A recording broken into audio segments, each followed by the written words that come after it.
Shalom saudara yang dikasih dalam Tuhan, kembali lagi bersama channel ini.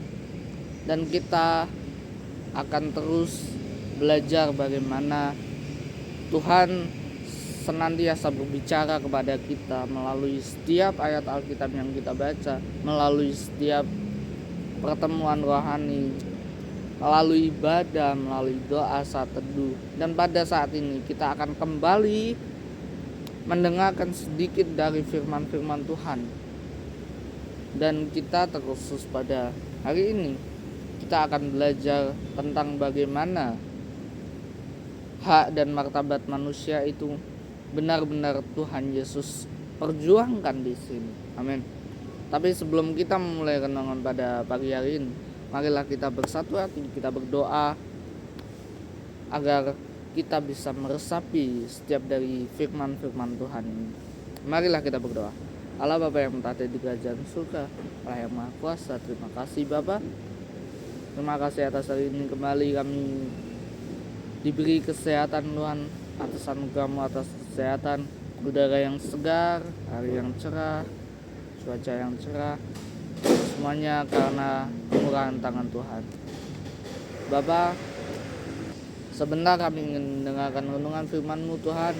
Biarlah apa yang kami tangkap, biarlah apa yang kami dengar, apa yang kami renungkan bisa kami resapi dan kami tindak nyatakan dalam kehidupan sehari-hari, bisa kami lakukan dan bisa kami beritakan kepada orang lain, siapapun yang kami temui nantinya Tuhan. Pakailah kami Tuhan untuk menjadi saksi dan alat-Mu, pakailah kami untuk menjadi pendengar sekaligus pelaksana firman-Mu. Hanya di dalam nama Tuhan Yesus kami berdoa dan mengucap syukur. Haleluya. Amin.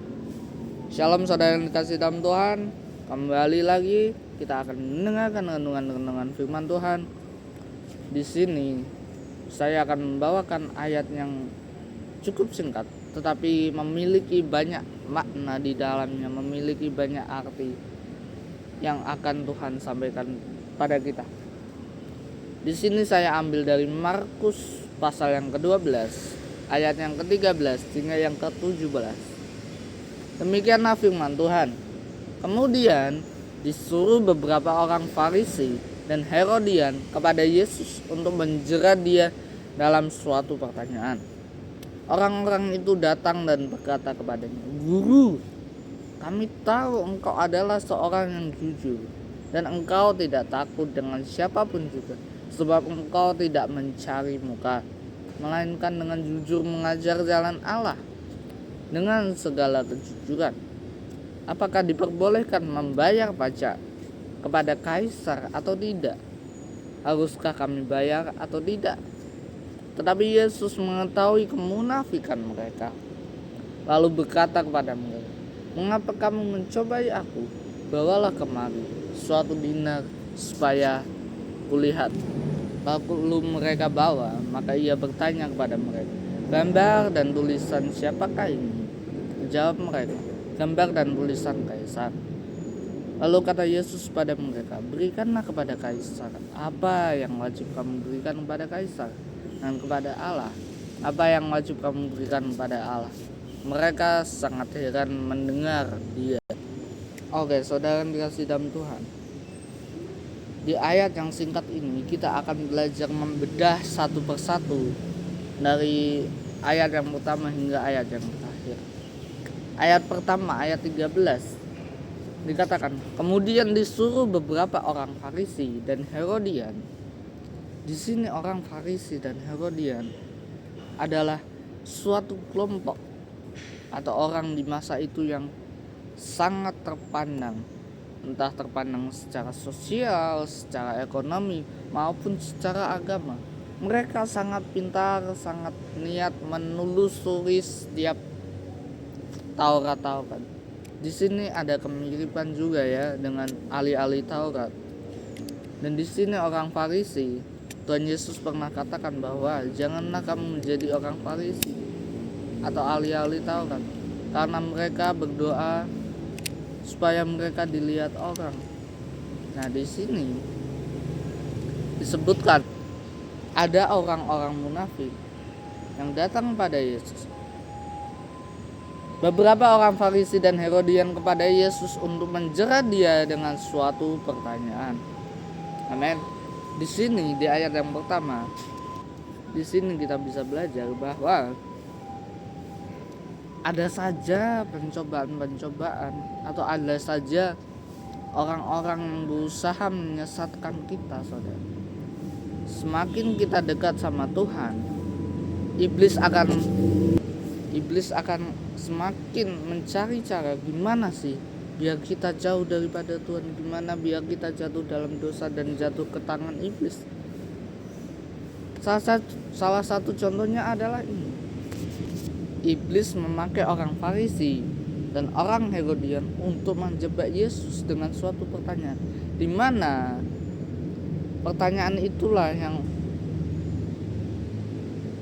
menjebak Yesus sehingga Yesus harus benar-benar memikirkan jawabannya. Intinya begini, mereka memakai suatu cara atau memakai berbagai pertanyaan di mana mereka bisa mencari kesalahan dari Tuhan Yesus itu sendiri, sehingga ketika mereka sudah mendapatkan kesalahan itu, maka mereka ada bukti untuk menangkap Tuhan Yesus itu sendiri.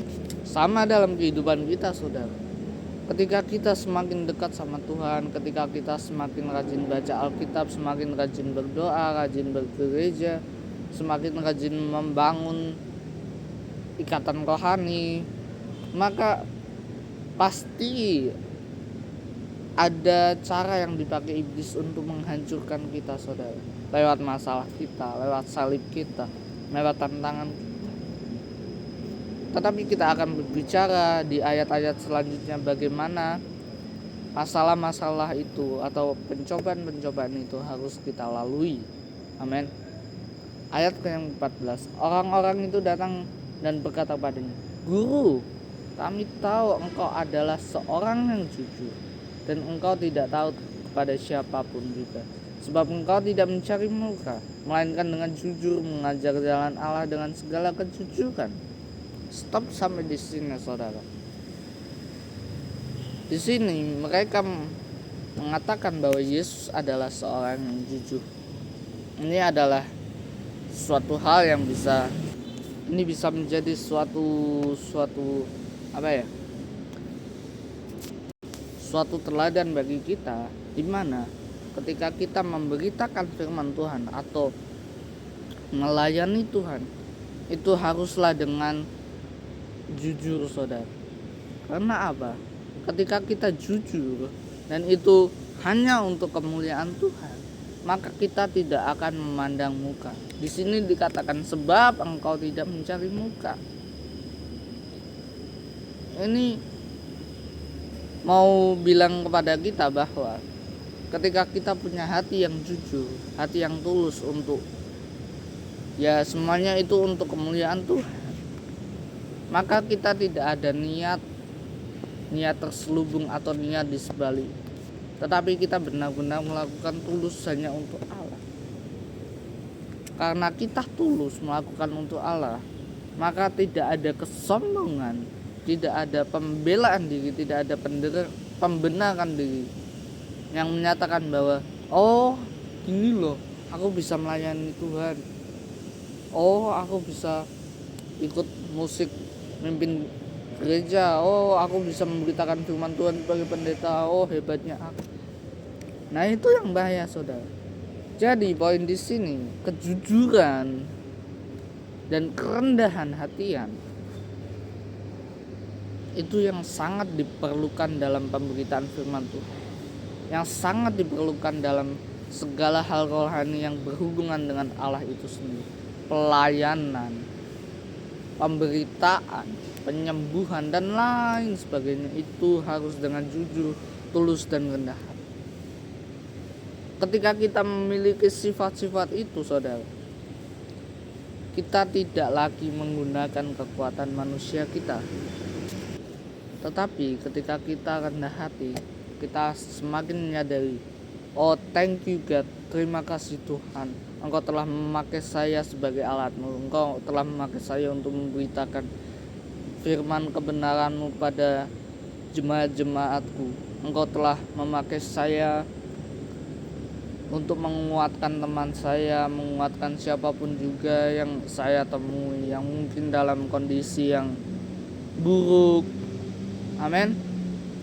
Jadi ketika kita rendah hati, tidak ada kesombongan yang muncul, melainkan kita tetap berserah pada kekuatan Allah dan bukan kepada kepintaran kita, bukan kepada kekuatan kita sendiri, tetapi ada Allah, ada Roh Kudus yang menaungi kita untuk melakukan karya-karya Allah yang ajaib. Katakan amin. Oke, selanjutnya, apakah diperbolehkan membayar pajak kepada kaisar atau tidak? Haruskah kami bayar atau tidak?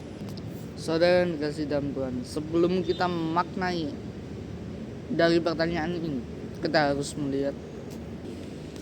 melihat terlebih dahulu bagaimana kondisi dari permasalahan tersebut. Maksudnya seperti apa keadaan saat itu, saat Yesus dicoba itu seperti apa. Nah, perlu kita tahu di saat itu Yudea sedang dijajah oleh kekaisaran Romawi. Jadi di sini adalah pertanyaan yang sangat menjebak, saudara. Ketika Yesus menjawab, bayar saja pajak, itu tandanya Yesus tidak setia kepada Allah dan kepada bangsa Yahudi. Ketika Yesus menjawab atau memerintahkan bayar saja pajaknya, orang-orang bisa menganggap bahwa Yesus itu tunduk kepada penjajah, yaitu Romawi itu sendiri, kaisar Romawi itu sendiri, dan bukan kepada bangsanya sendiri, yaitu bangsa Yahudi. Tetapi ketika Yesus menolak membayar pajak, atau Yesus menjawab jangan bayar pajaknya, ini bisa dianggap bahwa Yesus memprovokasi atau menghasut orang-orang untuk melawan kekuasaan kaisar, karena dia juga pada akhirnya bisa ditangkap oleh penguasa Romawi karena dianggap memberontak, dianggap melawan kekaisaran Romawi itu sendiri. Nah, di sini kita bisa dengan jelas melihat bahwa kedua pertanyaan tersebut itu sangatlah menjebak Yesus. Antara dia harus setia kepada bangsa Yahudi atau dia melawan bangsa Romawi. Tetapi apa yang dikatakan di ayat 15? Tetapi Yesus mengetahui kemunafikan mereka, lalu berkata kepada mereka, mengapa kamu mencobai aku? Bawalah kemari suatu dinar supaya kulihat. Amin. Jadi di sini Yesus tahu bahwa dia sedang dicobai, saudara. Jadi di sini Yesus juga peka kalau ada pencobaan, pasti ada pencobaan dalam karya sengsara Tuhan Yesus itu, karya keselamatan Tuhan Yesus itu. Nah, sama dalam kehidupan kita, saudara. Ada saja kita terjebak oleh masalah rohani dan juga masalah duniawi. Terkadang saking beratnya masalah duniawi kita cenderung mengutamakan kebutuhan duniawi kita, mengutamakan masalah-masalah duniawi kita, dan cenderung menjauhkan diri daripada Allah. Tetapi ketika kita fokus memberitakan firman Tuhan, pasti ada beberapa pihak atau ada setan-setan yang nakal yang dimana menganggap kita lebih fokus untuk kebutuhan roh kita daripada kebutuhan jasmani yang harus dipenuhi. Next, kita akan belajar di ayat yang ke-16. Lalu mereka bawa, maka ia bertanya kepada mereka, gambar dan tulisan siapakah ini? Jawab mereka, gambar dan tulisan kaisar. Lalu kata Yesus pada mereka, berikanlah kepada kaisar apa yang wajib kamu berikan kepada kaisar, dan kepada Allah apa yang wajib kamu berikan kepada Allah. Mereka sangat heran mendengar. Amin. Jadi di sini kita bisa belajar Ibaratnya kaisar itu adalah hal duniawi dan Allah itu adalah hal rohani kita. Kembali lagi Matius 6 ayat 33. Ini benar-benar ayat yang sangat powerful, yang sangat ada hubungannya dalam kehidupan kita. Amin. Dikatakan Yesus, berikanlah kepada kaisar apa yang wajib kamu berikan kepada kaisar. Intinya apa? Apapun kebutuhan jasmani, yaitu tanggung jawab, itu adalah hak kamu untuk memenuhi atau tidak. Itu adalah suatu tugas bagi kamu yang kamu emban untuk perkara duniawi kamu. Dan kepada Allah, apa yang wajib kamu berikan kepada Allah. Di sini kita bicara lagi tentang perkara rohani, perkara-perkara yang di atas. Amin. Ingat, kita bukan berasal dari dunia ini, saudara. Jadi kita tidak boleh terlena sama kebutuhan jasmani kita. Kita tidak boleh terlena. Mungkin pencobaan kita atau salib-salib kita, masalah-masalah duniawi kita kayak ekonomi, keluarga, hubungan, dan lain sebagainya pasti berat-berat banget kan. Pasti banyak sekali yang perlu kita hadapi, yang perlu kita penuhi kebutuhannya. Tetapi di sini Tuhan Yesus mau bilang, jangan sampai kebutuhan duniawi kamu, jangan sampai kebutuhan jasmani kamu itu justru merusak atau merenggangkan hubungan kamu dengan Allah. Duniawi ya duniawi, rohani ya rohani. Mamon tidak bisa disatukan dengan Allah. Ini artinya apa? Jangan sampai karena banyak masalah duniawi kita jadi melupakan Allah, saudara. Tetapi di sela-sela masalah duniawi itu kita masih ingat akan Allah, kita masih ingat waktunya beribadah, masih ingat waktunya berdoa, masih ingat waktunya saat teduh, membangun keintiman dengan Allah. Karena keintiman Allah itu yang penting, saudara. Filipi 4 ayat 13. Sebab segala perkara dapat kutanggung di dalam Dia yang memberikan kekuatan kepadaku.